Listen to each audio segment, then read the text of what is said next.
अस्सलाम वालेकुम viewers, welcome back two अवलेस ऐं आउं हाज़िर अवां जी ख़िदमत में ग़ुलाम मुस्तफ़ा कुंबर।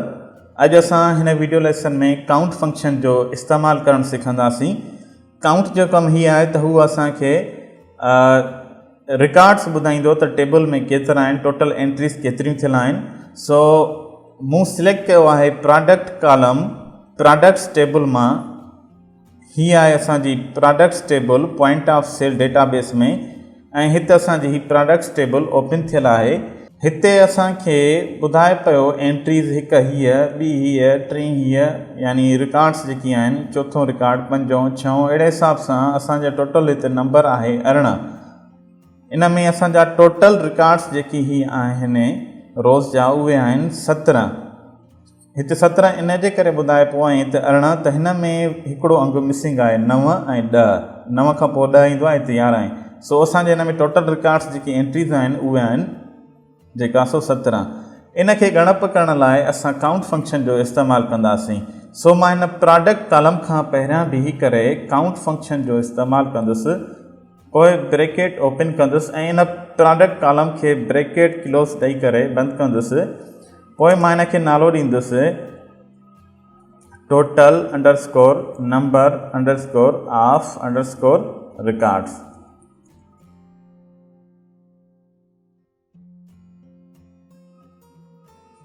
पोइ मां एग्ज़ीक्यूट खे क्लिक कंदुसि त मूंखे हेठि रिज़ल्ट्स में ॾेखारियईं टोटल नंबर ऑफ रिकॉर्ड्स जेको आहे उहो 17 आहे, यानी हिन में जेकी टेबल में रिकॉर्ड्स आहिनि उहे कुल 17 आहिनि। पोइ असां कहिड़े बि कॉलम जे ज़रिए असां ही रिकॉर्ड्स जी ॻणप करे सघूं था, प्रोडक्ट जे ज़रिए या असां परचेस प्राइस ॾियूं या ॿियो को कॉलम उन जे ज़रिए बि असां ॻणप करे सघूं था त हिन में रिकॉर्ड्स केतिरा आहिनि। सो मां हिते कयां थो प्रोडक्ट जे ज़रिए या प्रोडक्ट आईडी जे ज़रिए, को इशू न आहे। हाणे मां ॾिसणु चाहियां थो त हिन में स्पेसिफिक रिकॉर्ड यानी प्रोडक्ट आईडी 1 जेका आहे मोबाइल फ़ोन 1, मां इन जो रिकॉर्ड ॻणणु थो चाहियां हिन में त केतिरा दफ़ा रिकॉर्ड्स हिन में मौजूदु आहिनि प्रोडक्ट आईडी 1 जा। उन जे लाइ मां छा कंदुसि, फ्रॉम प्रोडक्ट्स खां बाद में बीही करे वेयर क्लास जो इस्तेमालु कंदुसि। वेयर प्रोडक्ट आईडी कॉलम ॾेई करे पोइ मां ॾींदुसि बराबरि 1, त मूंखे प्रोडक्ट आईडी 1 जी जेका सो रिकॉर्ड कढी ॾींदो। ही असांखे ॿुधायईं त टोटल नंबर ऑफ रिकॉर्ड्स 5 आहिनि, यानी प्रोडक्ट आईडी 1 जेका आहे उन जी जेका सो हिते एंट्रीज़ टोटल 5 आहिनि। हिकु हीअ आहे, ॿी हीअ, टी हीअ, चौथी ऐं पंजी।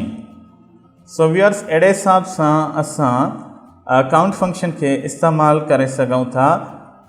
सो असांजा ईंदड़ वीडियो ॾिसणु न विसारींदा। Thanks for watching. अल्लाह हाफ़िज़।